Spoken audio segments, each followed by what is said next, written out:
Very bold breaking news here, ladies and gentlemen. Donald J. Trump sparks controversy with remarks suggesting the United States may withdraw support for Ukraine, and citizens Europe harshly steering fresh uncertainty over Western alliances and ongoing global conflicts. A huge breakthrough, ladies and gentlemen. Let me welcome all of you from Bangladesh and from around the globe at SATV's International Affairs, broadcasting live from SATV's Dhaka studio. I have Dr. Rashid Ahmed, political science professor, specialized on international affairs, global economy and conflict resolution. We have our international affairs commentator Shamsul Panthu in the studio, and of course from Washington DC we have Norman Floyd Barnes, SATV's geopolitical correspondent. Let me begin from Norman from Washington.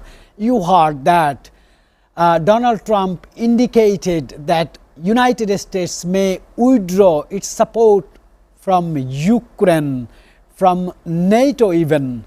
What a breakthrough, Norman. And if you want to add any more good stories you have, breaking stories you have, please go ahead, Norman. Greetings from here in Washington, D.C. It's kind of timely that you mentioned about the president's remarks. Yesterday, the Pope met with the president of Ukraine, and the discussion geared around Europe and NATO and the support of Ukraine. The Pope took an opportunity, which, you know, the Pope is an American. He took the opportunity to comment that he is concerned about the United States appearance of separating from Europe and NATO, to the point that you mentioned President Trump, which you just confirmed, stated that the consideration of moving away from NATO and the Europe-based support is coming about, or could happen, or is possible. But the Pope mentioned that that Europe should be involved in any type of negotiation in terms of peace, because the conflict itself is centered in Europe, and it's going to affect, like we've been talking about, the surrounding areas outside of Ukraine. So he suggests that anything that goes on, Europe must be involved, and he's concerned about the fractured relationship that is developing between Europe and the United States based on the current administration. So he suggests that that relationship should be taken care of, should be mended, and should be prepared to move forward in the future. Also, I want to mention that we had the election yesterday of the first female mayor, who is a Democrat, in Miami, the second largest city in Miami. And this is a profound impact on the Trump administration, because of the person that they wanted in that office was supported by Trump, and ideally that would have been something that would have been nice, because Trump is planning his museum to be in Miami. So with a 19-point defeat, this is a profound statement by the people, again, about their discontent with the cost of living. Everything is high. I mentioned yesterday, people are not happy about the cost of living, and the United States and the current administration efforts on immigration. You know, Miami is considered the gateway to Latin America. We're talking about Venezuela. We're talking about immigration. We have a large Haitian and immigrant populations there. So this is another sign of what is to come in the upcoming midterm elections. All right, I have received a question from one of our very regular audience from Bangladesh. She's Jannatul Firdaus. She did question for you: do Trump's latest foreign policy decisions strengthen US leadership on the world stage, or do they create more uncertainty for allies? This is a tough question from Jannatul Firdaus. Norman, would you please face this question? Well, as we've been seeing in the last day, actually today, the Trump administration is sending out a clear message that they are the administration of change, but the rest of the world is not digesting it. There's concerns about the ceasefires, the deals that is start up one day, the deals is good, and the next day is break down. So we're seeing all of these plans and all of these so-called deals, which is supposed to be supporting his nomination for a Nobel Peace Prize, starting to crumble. So the question is now credibility. What is the credibility of the current administration, and how does that position itself in regards to the rest of the world? My viewpoint is basically, as you look at the geopolitical landscape, both internally in the United States, the shift is happening. There's also issues in other parts of the world. Conflicts are coming up. Disregards for borders, disregards for peace initiatives, more aggression in terms of I can take your land, I can come in here, I can do this, I can do that, and there's no regards to sovereignty of countries, and so we are now looking at a shift again as a result of the current administration lack of ability to maintain and control or to act as a good example to the rest of the world. The world is now looking at other things, other ways that is not inclusive of the United States. They're looking to do their own thing, their own way, and not depending on how the United States respond or participate. All right, sir. Let me onboard our international affairs commentator Shamsul Alam Pantho, because he always keep his eyes on international news, breaking stories, news trending, and of course news ranking. Sir, would you please put your introductory and input you want to discuss your today's show? Well, thank you so much, Mr. Kanchan, for introducing me into the program. I want to welcome Professor Rashid Alam in the studio, as well as Norman Floyd Barnes, who joins us through Zoom from Washington, D.C. So the things that I've picked out today, I will say that Ukrainian President Volodymyr Zelensky said he's ready to hold a presidential election within 60 to 90 days if security and legal conditions are ensured, urging the U.S. and European partners to help create such an environment needed for a wartime vote. This is important as it came right after U.S. President Donald Trump publicly raised the issue. So once again, we will understand whether the people of Ukraine still have a favor for the current president Volodymyr Zelensky. That is one of the issue. On the other hand, we have U.S. Ambassador Turkey Tom Barrack saying that Washington is engaged in ongoing discussions with Ankara on its bid to rejoin the F-35 fighter jet program, expressing hope for a breakthrough. While in comparison, Bangladesh is still looking forward to the Eurofighter Typhoon. I do not know why. This is the comparison between Bangladesh and Ankara and the other powers. And of course, I must say this, that Australian Prime Minister Anthony Albanese has banned social media for those under the age of 16. The implication include that when these teenagers become on the adult age, or when they are 18, they will have, they certainly won't be voting for this current Prime Minister. Excellent, excellent. So much of input in the show. I want to onboard Professor Rashid, specialized on political science, international affairs, international economy. I want to do a question from one of our viewer, Upama Rai. Before that, I want to give some updates from Kiev, the capital of Ukraine. Russian forces continue heavy drone and missile strikes across multiple Ukrainian regions, including recent severe attacks that cut power and impacted civilians. The government of Ukraine says it's preparing a revised 20-point peace plan to submit to the US, while pressure mounts on Ukrainian leadership to consider territorial concessions under peace proposals. Let me read the questions came from our audience. Upamarai, is Trump's approach to international negotiations often characterized as transactional, effective in today's multipolar world? I myself feeling very complicated question. Right.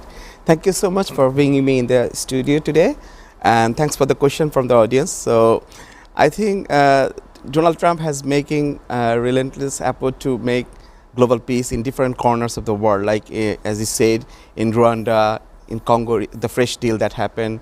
He also tried in Cambodia, Thailand cases. He also tried to broker a deal between India and Pakistan, and recently the Gaza ceasefire deal between Israel and Palestine. But unfortunately, in every cases, conflict erupted. At our Mr. Norman also pointed out that area as well.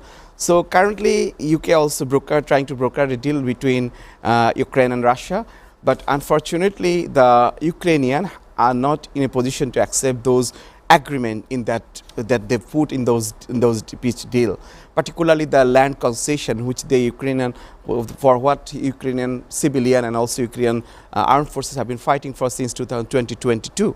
So I think any peace effort, any peace deal has to be streamlined from the local people rather than a superpower imposing the peace deal that happened that in the case of US and in the case of Donald Trump in the last 2 or 3 years. But unfortunately, in every effort, we have seen that the underlying causes and unresolved issues remain intact. And as a result of that, we are seeing that those conflicts are re-engaging, re-escalate, and it's not resolving. So that's why Donald Trump, he's a businessman as far as I saw, so he wants to make some deal, like he want to think about the peace is like a business deal, but it doesn't work out in international area. If you want to make a valiant peace effort, you have to resolve the underlying causes of conflict rather than it make it like a business deal. So that's my input. All right. I found very fascinating things. Declining international confidence in some of Donald Trump's peace deals abroad. I can give some example. Right. 2 peace agreements previously brokered or promoted under Trump in eastern Congo and also at the Cambodia-Thailand border are now reportedly unraveling with renewed violence and undermining their stability. This adds skepticism about whether earlier diplomatic efforts under Trump's leadership can deliver long-term peace. May I do this question to Norman Floyd Barnes, because you understand Washington establishment better than all of us. So let us know, do you agree confidence on Trump's negotiation is declining globally? Mr. Norman. Yes, I'm going to respond to that with a metaphor. You have a situation right now where we have an electrician trying to act as a plumber, meaning he's trying to make deals based on his ability as a deal maker. But as we see, he is basically providing a patch for the broken pipe. But we're seeing now that the pipe is bursting. It cannot sustain itself. So basically, he is out of his, the administration is out of their area of expertise. He has a certain skill set.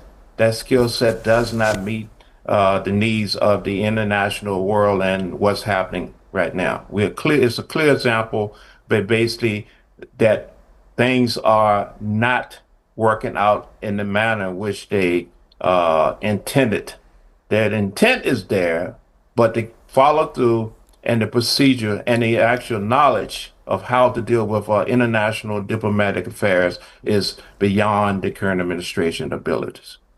All right. Let me come to the question, which is a question of millions of people around the globe on Russia-Ukraine war and peace proposals. I want to do this question to our international affairs commentator, Shamsul Pantho, who has a keen knowledge in this particular from the day Russia invaded Ukraine. Question is, Given recent Russian attacks, is a ceasefire or negotiated peace realistically achievable? And I want to do a back-to-back question. Should Ukrainian consider territorial concessions under a peace deal proposed by the United States?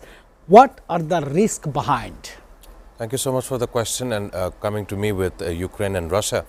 One must understand that, as I was saying earlier, Volodymyr Zelensky is looking forward to a vote in no less than 60 to 90 days. This will have two effects. One, he will understand whether or not the people of Ukraine still support this war that is ongoing with Russia. 3.5 years is a very long time for a war to be continuing. If you look at your first aspect of the question, ceasefire, and what are the negotiated peace terms, or is there a negotiated peace? There has been 2 rounds of prisoner exchanges between the two nations, and of course that has not happened, but Turkey has helped these negotiations go forward before the US has officially joined in this ceasefire agreement.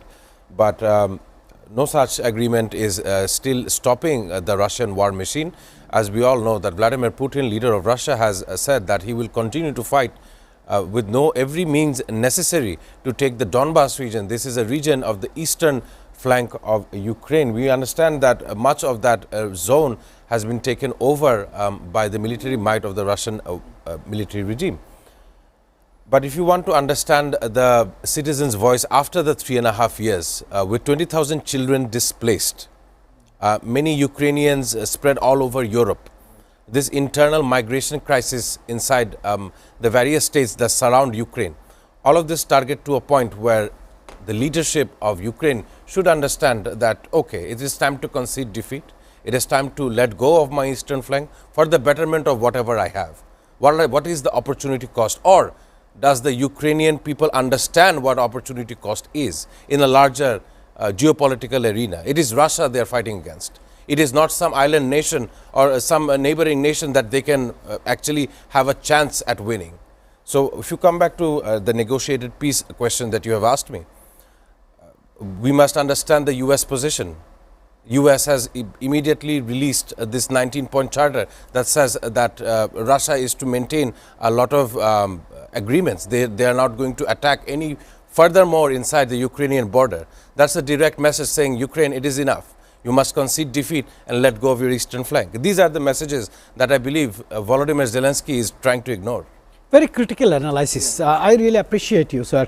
I want to come to Professor Dr. Rashid. Sir, what role should European allies play in shaping or rejecting US-led peace proposals for Ukraine? Because you have heard from the breaking news in the beginning of the show that Donald Trump has indicated that United States may withdraw its support from Ukraine. It is a huge breakthrough in 2025 exactly. After 3.5 years of invasion and destroying by Russia. NATO fails, European Union fails. Now United States is telling they are going to withdraw their support in critical situation. Absolutely. So I think the European Union now has to think about themselves rather than relying completely on the USA. And the credibility of the NATO as an organization, like, you know, the Donald Trump also saying that you have to, as an European nation, they have to contribute each of their country to like 5% of their GDP into NATO budget, which is a huge amount of money for particularly for the European countries to have that collective security alliances like in the NATO. So like so that's why I mean the Donald Trump is putting pressure in both ways. Like although he has been, they give promise, they will give the security to the European nation, but ultimately in Ukraine's case, we have seen that they are not doing actually. They only give the, from their just, it's just a mouthpiece rather than doing anything actually in, although the earlier administration provided a huge amount of financial support, but now Donald Trump is saying he will be withdrawing. So that's how I think it is now at the European countries, their benefits, their interest is at stake at the moment. So it's better European allies along with the Ukraine have to sit with Russia sooner or later rather than completely relying on USA in this case, because you know USA is actually want to make some concession, makes them their own interest from this conflict. In each of the global region, if you have a look, USA only about thinking about their own interest rather than its allies, and in most cases they actually abandon their allies. What earlier Iranian political leader Imam Khomeini, he has a great remark in this regard. If you has a America-like ally, you don't need enemies. So that's why it's a message for the European countries, like how they're going to rely on USA and NATO for the upcoming future. All right, sir, I want to go to Washington because I myself has designed a critical question for Norman Floyd Barnes. You know, Donald Trump was trying to achieve the Nobel Peace Prize. He has initiated many ceasefire and agreement between the confronting countries, but where United States people's $333 billion has gone for Ukraine now without doing any summary line, any finishing line, any negotiation. He is giving a spark that he is going to withdraw his support from Ukraine. Will he be in question of American people? Then why United States spent $333 billion for Volodymyr Zelensky or Ukrainian people to give a lesson to Russia? Critical question, of course, I understand. Thank you. Thank you for the question. Look at the response to this question. You have to look at the timeline. We initially supported President Zelensky with a challenge. He was not happy with him initially when we met, but we decided that it was worthwhile to invest in Ukraine with conditions that you will have to give up something. You had minerals, you have resources, so we went into a business deal with you. We provided arms through Europe to help you achieve your goal to maintain. However, in the terms of political and business, it has not developed. 2.5 years, 3 years moving on. So the investors are now looking at a return. How do we get a return on our investment? So what we do is we strike another deal. We just had official go over with a family member to strike a deal. As you notice, the comments came after this meeting and deal. There's a plan now to move forward with this deal. This deal is going to include concessions for Russia. Also, it's in line with the new security policy of the United States. And it also answers the question about America's first. So these are the things looking at. And business comes a time when you have to cut your losses. You know you're not going to see a profit at the end. You have to cut your loss. So basically what we're seeing right now is a plan in place to move forward, move on regardless of the incident. So there's been conversation with the apparent aggressor, Russia. There have been conversations with Europe, telling them they have to increase the budget because we're going to now shift our resources and a responsibility over to you. And Ukraine, you will have to basically learn how to live with what you have. And with this new opportunity coming in for business, you're going to have to get some return on that investment. We have United States put a lot of funds, a lot of money, a lot of resources into this. So now, how do we recoup our returns on a loss? They consider this a loss. So we will now have to make plans to move beyond the current situation and with some type of benefit for the American First campaign. All right, two kind of administration is going on. I want to draw the attention of our international affairs commentator Shamsul Alam Pantu sir. The Supreme Court of the United States signaled it may soon grant the president broader power to fire heads of the independent federal agencies, a move that could reshape US governance. We will take the concluding comment from Norman, but first I want to go to you, sir. Do you think Supreme Court can do this finally? Because the dominance of Donald Trump is ugly? Thanks for the question. Well, of course, Donald Trump does represent the GOP or the Republican Party. And at this moment, he has been having a very complicated relationship with the Supreme Courts. Back when Joe Biden was there as the 46th president, there was a time when Donald Trump was facing these courts, facing all the accusations of alleged crimes, if you would call it. But if you go back, the BBC documentary that he had filed a law case over, it was misrepresented. The people of the common Americans thought that he is the one who incited a violent raid on the Capitol building. But it wasn't so, and that was proven when he came back as the 47th president of the United States. And not only so, US President Donald Trump will begin the final round of interviews this week to select the next chairman of the Federal Reserve, according to the Financial Times. So, once again, he does have the capacity to appoint his loyalists in positions of severe governmental control, one of them being the federal chair. So, once again, yes, there is a complicated relationship between US President Donald Trump and the courts. There are some issues I would like to mention for our viewers here. One of them include the tariff package for almost 70 or more economies of the world. Whether or not his strikes via Pete Hegseth, the Ministry of Defense, Ministry of War, on these boats in the Caribbean, whether that is legally correct for the United States of America to do. These are all the questions that we'll be answering later in this year. Yeah, big question, of course. But I want to come to Professor Rashid for different issues. Meanwhile, the administration under Trump remains deeply involved in foreign policy debates, including wars, ceasefires, deals, and of course, geopolitical pressure points. See, Ukraine, Gaza, this kind of issues. He is dealing with some other like Cambodia, Thailand, Israel, Gaza. Many issues, but right. He's so much controversial in his own country in 10 minutes of his second time presidency. How do you assess his moves and diplomatic activities?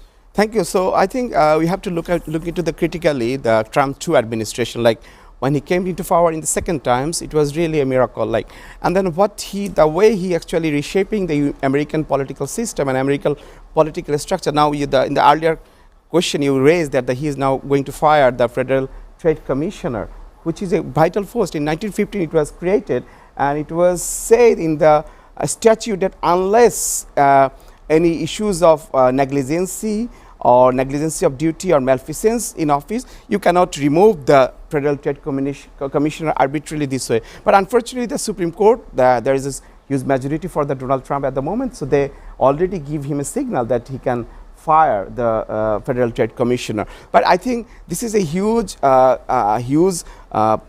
questions on the American democratic system, which is supposed to be a balancing system. You know, the Congress, which is composed of Senate and House of Representatives. In the Senate, it is always some kind of balance, which actually create accountability on the presidential power. But and also these independent federal independent agencies, they used to work like most of them work as the independent executive agency or independent regulatory commission or board, where most of the board have 5 to 7 members, and these 5 or 7 members are actually come from both Democrats and Republicans, and that's where they actually create a checks and balance in the American democratic system, so that elected president has not have the absolute power on those agencies. So that's how American democracy has a unique system of checks and balances that we studied in our literature. But now this way of giving power to Donald Trump to dismiss all their independent agencies chief or their board members actually will carve down the democratic system, and the bipartisan way, that create the accountability checks and balance, which will be heavily jeopardized. And internationally, we're also seeing that consequences because of this kind of bipartisan system is broken down. You will lose there lots of potential people, lots of brilliance through the eyes of when you set up someone. Because of their political affiliation, you will lose many brains, you lose many intellectual people. And that's what's happening America when they're trying to broker peace in many parts of the world. You do not have the intellectual people who can broker a good deal. So that's why Donald Trump have limited option because of this kind of politically appointing someone in this independent agency board, which is actually lost his credibility as a president, also lost American credibility as in his foreign policies and also other aspects as well. Oh my God, I'm receiving so many questions from our audiences. I will do a tough question after a 30 seconds commercial break, ladies and gentlemen. Just 30 seconds.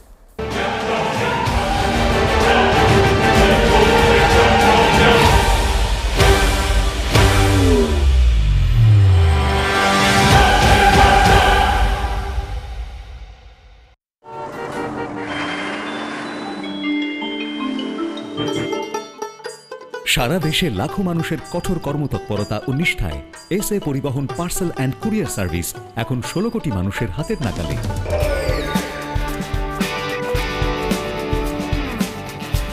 দীর্ঘ 30 বছর ধরে বিশ্বস্ততা ও দ্রুততার সাথে সেবা দেওয়ায় গ্রাহক সেবায় এখন শীর্ষে। বাংলাদেশে গ্রাহক সেবার সাফল্যের পর এসএ পরিবহন পার্সেল অ্যান্ড কুরিয়ার সার্ভিস এখন বিশ্ব বাণিজ্য কেন্দ্র সিঙ্গাপুরে।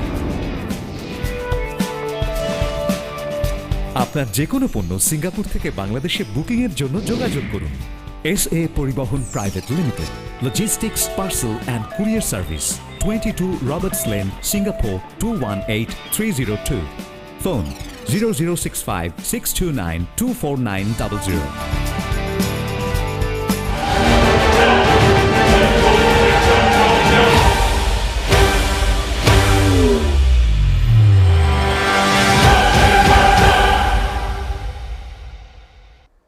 I received a very fascinating questions from our audience, Ismat Nurjahan Mim. She asked this question, I'm sure it is for Norman. What are the biggest challenges and opportunities created by Trump's current global strategy? Small question, but there is a huge complicacy, Mr. Norman. This question has come from our respected audience, Ismat Nurjahan Mim. Thank you for the question. I appreciate the interest. There's a lot going on. The big complication or the big question is credibility. How does the world view the United States? Do they say and do what they profess? Do they hold the commitments? Do they have support? Or are they looking for their best interests? Currently, right now, during the development of this new administration, there's a lot of things that's being challenged, questioned, and disputed. Yes, there's a attempt to fix everything in the world, but unfortunately, the finesse is not there yet. It's not been developed. Our current administration is utilizing their experience is very limited to deal with international affairs. So basically, we are fumbling and learning as we move through this process. Unfortunately, with that comes repercussions. Basically, it shows that you're really not attuned to what you're doing. You have an idea, you have a mission, you have the energy, but you do not have the ability to follow through. So basically what you are seeing and what we will continue to see is basically attempts to fix, but they do not have the necessary skill. Again, electrician trying to be a plumber. The pipes are bursting. Things are happening. We're not fixing things. We're not understanding how the other part is dealing with it. We're not dealing with the core issues. We're just putting a piece of tape on it and trying to move on to the next thing. And the pressure from this ability of not understanding, dealing with the core issues is causing the pipes to burst. So basically what we're seeing right now is a lot of these initiatives are falling through. The tariffs is going to be questioned. The courts is going to question basically the immigration issues. They're going to question our issues in what we're doing in Venezuela. They're going to question the deal we're making with the other parts in Europe. They're going to question how we deal with NATO. They're going to question everything that's going on. Things have to work its way out. I understand there may be a plan, but the world doesn't know what the plan is because things are happening so fast. Because of our attempt to touch everything, we are not getting anything done concretely. Exactly. Sir, your statement and recent survey by ABC Network is giving us an indication that American people are upset, disappointed, demoralized, and of course frustrated on Trump's moves and administration. I know, sir, you have a time limitation. I wish you a good day, but cold is very, very high level in Washington. Take care yourself, sir. Thank you very much. Thank you. Let's come back to the studio, sir. Let's talk about Israel-Gaza issue, because a recent report warns that over 9,000 children in Gaza were hospitalized for acute malnutrition in October, underscoring severe humanitarian distress despite the ceasefire. Being a Muslim, being an educated person, being a professor, being an analyst, what comments you want to do on that? After that, I will go to our international affairs commentator. So I want to make responsible for this, huge humanitarian crisis for the Donald Trump, his peacemaking effort, and also some of the Arab leaders who actually agreed upon those ceasefire deal. Actually, they should be made responsible for this death and malnutrition that the Palestinian Gaza children are now facing. You know, immediately after the ceasefire deal has been brokered, we have seen severe violation by the Israeli forces. They still not allowing the international food supplies and international humanitarian agencies to work in reconstruction and rehabilitation of the Palestinian population, particularly the children, elderly and women who have suffered. Recently I have heard a news that the operation is taking place without any anecdote, without any you have to cut your limbs, but you do not have anything to do ops. So I think this is a huge humanitarian crisis in the 21st century. So I think those who agreed upon that ceasefire deal, they have to be made responsible. And UN recently also said the international humanitarian force will be made available for the guarantee of that ceasefire deal. But unfortunately, no agreement, no development we have seen so far. And although some countries wanted to share some forces for the peacekeeping effort, but to actually demilitarize Hamas, but actually the problem is with Israel. They are still holding the yellow demarcation line, which means shrinking the land of Gaza, shrinking, they're still maintaining their position in much part of the Gaza, including the farmland, or also including the border to Egypt. So what is the outcome of this peace negotiation deal? It's actually everything is violated by the Israeli forces. And even their Israeli chief of the defense forces has said they will not withdraw from that position. So I think this is actually a shame from the international community, the way they abandon the children and the malnourished children and elderlies and women in Gaza, such as a humanitarian crisis they are facing at the moment. I became very emotional with your statement, and I want to pick the question from you. What is the outcome of this ceasefire? I want to do this question to someone who from beginning is telling that this is a fragile ceasefire. Sir, with that, I want to do a question. As Professor Rashid has said, demarcation issue, yellow line. Should the demarcation line suggested in the ceasefire deal be accepted as a permanent border, and what would be the consequences? Well, thank you so much for bringing this issue. Let me give some of the key developments that are happening as of today. The death toll now stands at 70,365, those who have been perished from the Palestinian side, includes women and children as usual. But Hamas has said that the next phase of the truce agreed in October cannot proceed as long as the Israeli Defense Forces, the IDF, continues to commit what Hamas calls a violation of the ceasefire.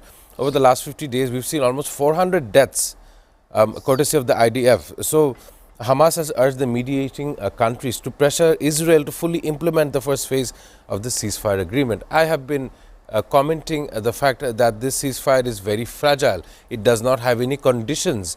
And of course, there is not an Israeli media coming out or the IDF coming out in a joint statement that their soldiers are committing suicide because of the gruesomeness of the acts they have done in participating in this genocide. Many of the international media outlets have said that these soldiers are committing suicide because they are not being able to handle the fact of the gruesome killing that they have committed. So this is one more issue. And of course, if you look back into this war, Muslims often celebrate Ramadan, a time of prosperity in which you fast, you do not eat in the devotion of your religion. That very time Israel had blocked all kind of aid into the Palestinian Strip. How more gruesome can they become? They completely understand the fact that it is Ramadan, is a month of blessing for the Muslims. Of course, these are not just so. The UNICEF say that, as you were saying, almost 10,000 children are hospitalized for acute malnutrition. So these are not being looked after, because we understand that the ceasefire is not really a ceasefire. Calling it a ceasefire would be wrong. There is not a statement by the IDF that says we are going to stop any kind of atrocities toward the Palestinians. I appreciate you personally, because from the day one, yes, sir. Just to add, with Yes, like sir. in the UN the summit, when the international bodies recognize Palestinian as a independent state, what is their position now? So is there just a complete mockery with the global people? So you recognized a state and you are not giving your support to that state to maintain its internal needs, the nation needs, the children, the elderly, the women are suffering. Why you just do this kind of joke by recognizing a Palestinian state? And if you do not uphold your commitment that way, so what is the purpose of doing that mockery, doing that joke with the international community? Sir, it is not only joke with the United Nations Charter, Geneva Convention or Abraham Accord. It is a complete joking and mockery with the global leaders, human civilization, and especially unarmed women, children and civilian. Ladies and gentlemen, I am directed to go for a short commercial break. After the break, we will have more issues to discuss.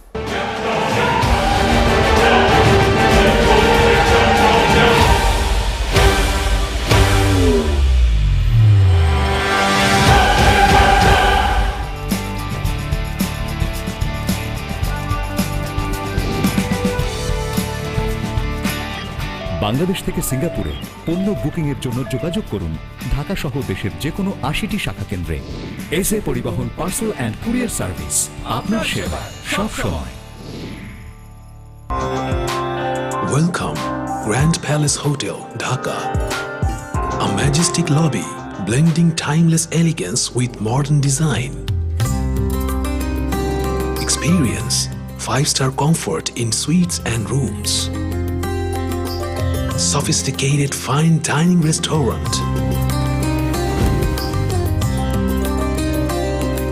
Crystal clear swimming pool for ultimate relaxation. Modern gym and serene spa for well-being.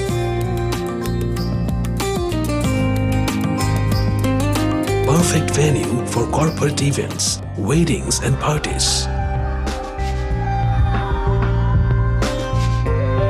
Seamless and secured. Elegant and eye-catching design. Indulge, relax, discover the first 5-star chain hotels in Bangladesh. Grand Palace Hotel Dhaka, 22 Kakrail, Dhaka, Bangladesh. Welcome to Grand Club at Mirpur 10 Dhaka.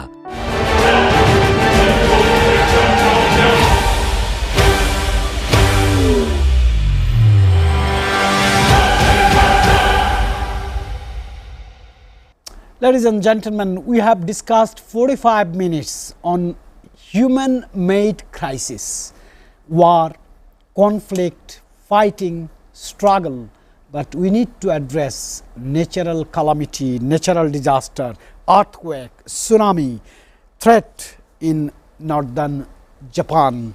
A powerful magnitude 7.5, initially 7.6, it was an earthquake struck off the coast of Omori, Japan. It triggered tsunami warnings, injured dozens, disrupted rail and power services, and promoted a rare megaquake alert for the region, raising fears for a larger quake soon. I want to draw the attention of our international affairs commentator Shamsul Alam Panto, who has huge interest on climate change, biodiversity and on these issues also. Sir, Bangladesh is also at high risk. What you want to say, how to be cautious and how to save human life? Thank you so much, Mr. Kanchan, for bringing me the topic of climate change. If you look at Bangladesh, we are the most affected nation, whether it be flooding, whether it be drought, whether it be earthquakes. Thank God there is not a volcano in our country. That's the least I could say. But recently in Japan, we have seen an earthquake of 7.6 initially magnitude earthquake that has it has shaken the community there. Japan is situated in the Pacific Ring of Fire. It is a nation that is more prone than Bangladesh facing earthquakes and tsunamis.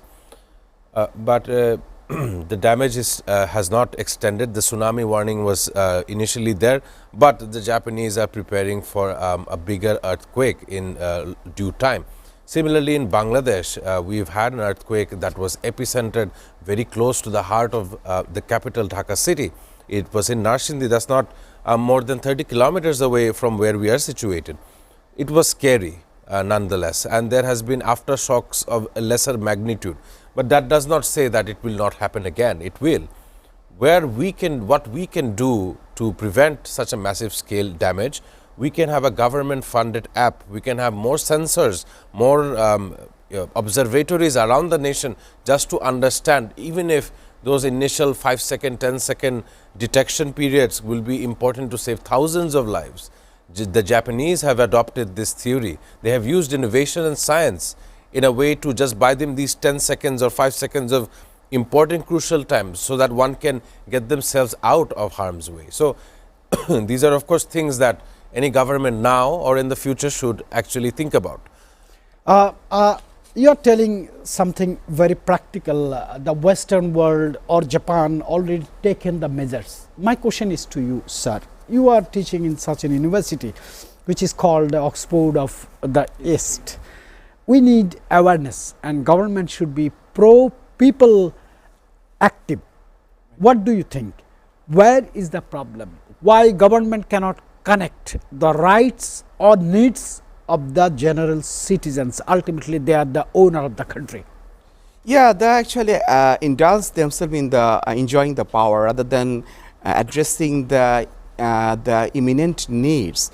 You know, Bangladesh has been countries of deltaic nation, which is very much low lying. We have several flood, cyclone, those kind of people. Now we are in the threat of earthquake, and there are humanitarian causes in that regard. Like the human causes, like the Dhaka city, most of the water coming from underground.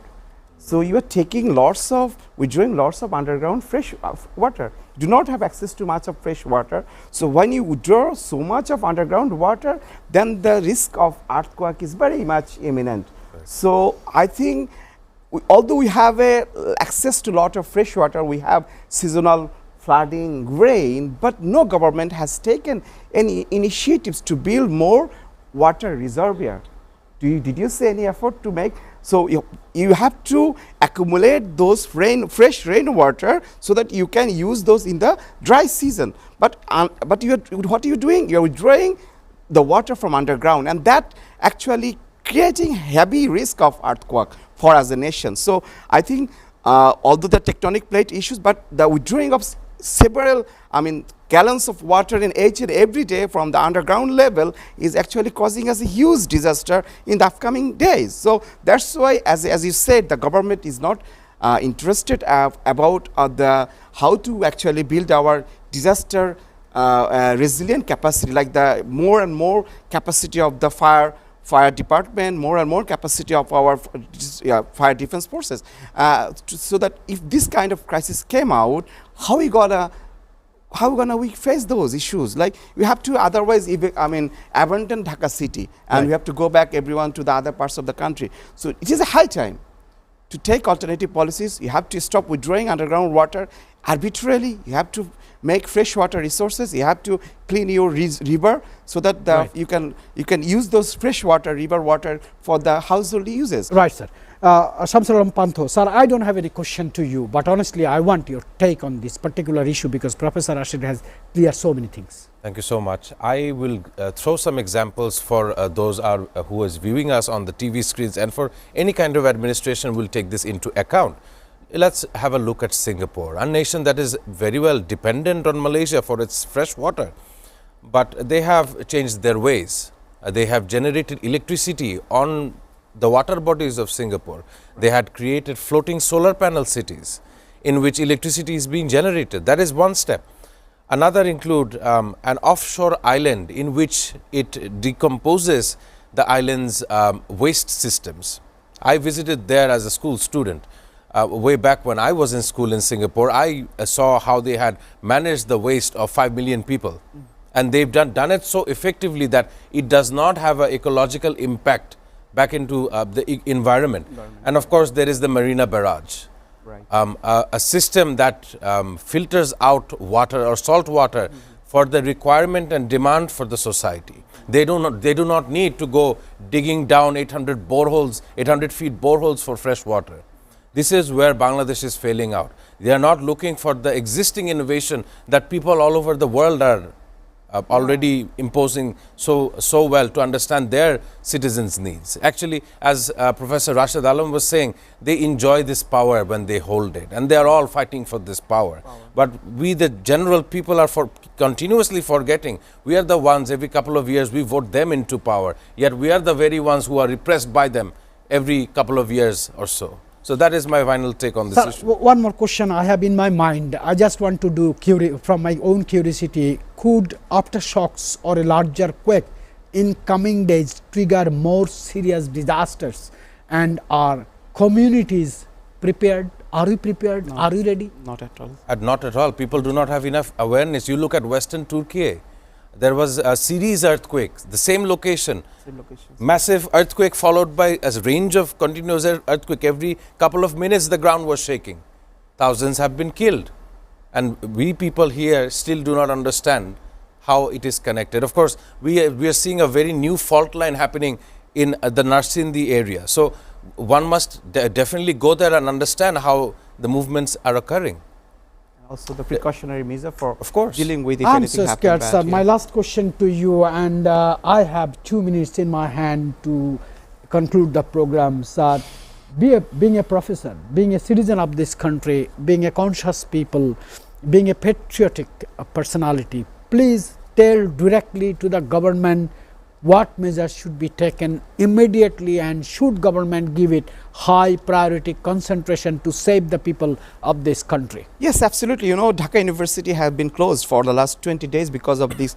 There is a huge panicking going in the people's mind. There should be soon an earthquake. So we are losing every day, like the education, investment, and everything, every in aspect. So I think government has to have come up with a proper plan how to actually deal with if anything bad earthquake happens sooner or later. So first of all, I think the government should prioritize the how to actually manage the freshwater resources available rather than continuously uplifting those the groundwater, which actually causing severe risk for the earthquake. Secondly, you have to engage with bringing so much of materials. If something happen bad, how to recover from those situations. So you have to increase your capacity of your civil defense forces and also the fire department, so that if anything bad come out, you have to have regional and local level capacity to withdraw immediately. I mean, to engage if those kinds of situations happen. And also you have to have a aware civil forces among the community like ourselves,